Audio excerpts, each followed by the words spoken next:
आज हम बात करेंगे कंगारू कोर्ट। कंगारू कोर्ट को एक नाम से और जानते हैं जिसे हम कहते हैं मीडिया ट्रायल।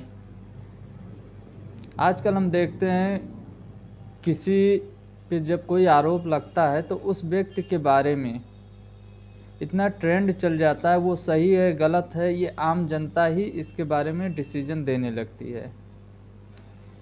न्यूज़ चैनल वाले एजेंडा चलाने लगते हैं उस व्यक्ति के बारे में, लेकिन इसका काम वो दोषी है उस पर पहले ट्रायल होगा, एविडेंस इकट्ठा किए जाएंगे, तथ्य क्या है उसको देखा जाएगा। उसके बाद कोर्ट के पास ये पावर होता है, वो डिसीजन देगा कि वो व्यक्ति दोषी है या नहीं दोषी है।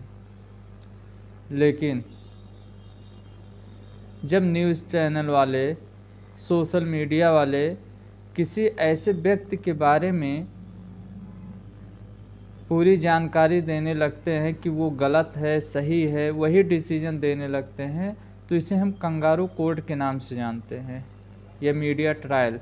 क्योंकि ये कंगारू कोर्ट एक अनौपचारिक कोर्ट होता है, ये एक असंवैधानिक कोर्ट होता है। इसमें किसी भी तथ्य को, किसी भी साक्ष्य को लेके काम नहीं किया जाता। ये आम जनता की राय, सोशल मीडिया की राय, इन सबको देख के ही चलाया जाता है। कोर्ट क्या कहता है कि जब तक, कोर्ट क्या, हमारा संविधान कहता है कि जब तक किसी व्यक्ति के बारे में या जब तक किसी व्यक्ति पर ट्रायल चल रहा है तो उसे कोई दोषी नहीं कह सकता कि वो दोषी है किसी केस में। जब कोर्ट कह देता है, supreme court, high court, district court, session court कह देता है कि उस पर दोष सिद्ध हो जाता है, तब उसे हम कह सकते हैं कि वो मुजरिम है, अन्यथा वो मुजरिम नहीं कहा जा सकता। क्योंकि इसमें ट्रायल होता है, एविडेंस इकट्ठे किए जाते हैं, क्या तथ्य है वो सब देखा जाता है, उसके बाद डिसीजन दिया जाता है। मीडिया एजेंडा चला लेती है। इसका कंगारू कोर्ट नाम इसलिए दिया गया है, मीडिया ट्रायल को, मीडिया को कंगारू कोर्ट इसलिए कहा गया है कि कंगारू, जैसे कंगारू होता है बहुत तेज छलांग लगाता है, उसी तरह जब मीडिया में किसी मुद्दे को लेकर बातचीत होती है तो उसमें वो तथ्य को, साक्ष्य को, तमाम चीज़ों को छोड़ के सीधे डायरेक्ट डिसीजन पे आ जाते हैं।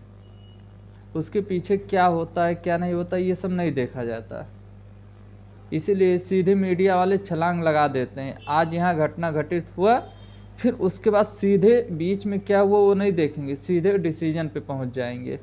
इसीलिए इसे कंगारू कोर्ट के नाम से जाना जाता है। वैसे जब कंगारू कोर्ट में कोई बात चलती है, यानी मीडिया ट्रायल में किसी बात पे, किसी व्यक्ति के बारे में बात होने लगती है, तो उसका राइट टू प्राइवेसी यानी फंडामेंटल राइट भी इफ़ेक्ट होता है। एक आर्टिकल 19(1)(a) है जिसमें ये कहा गया कि जिसमें ये नहीं, स्पेशली प्रेस के बारे में कोई बात नहीं कहा गया है, जबकि अमेरिका में प्रेस के बारे में संविधान में लिखा गया है। लेकिन इंडिया में संविधान में किसी, स्पेशली किसी आर्टिकल में प्रेस के बारे में नहीं कहा गया कि वो क्या कर सकती है।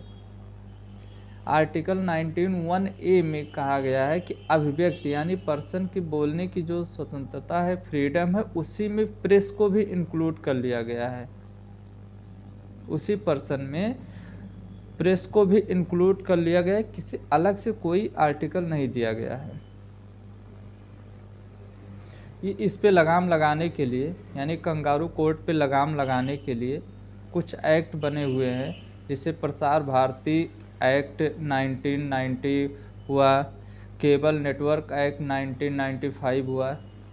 ये सब एक्ट जो कंगारू कोर्ट पे यानी सोशल मीडिया पे लगाम लगाते हैं। कंगारू कोर्ट सबसे पहले आया 1849-50 के बीच में, जिसे हम कहते हैं गोल्ड रश के पीरियड के नाम से भी जानते हैं।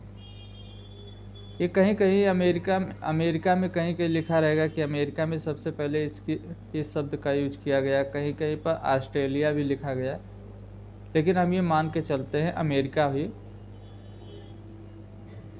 ये 1849 से 1850 के बीच में इस पीरियड को गोल्ड रश के नाम से भी जानते हैं, गोल्ड रश पीरियड भी कहा जाता है। तो ये होता है कंगारू कोर्ट। ये सभी कोर्टों से एकदम अलग होता है, इसमें किसी व्यक्ति कोई भी एविडेंस नहीं होता है, ये एक अनौपचारिक ढंग से प्रस्तुत की गई किसी घटना को बताता है। थैंक यू, धन्यवाद।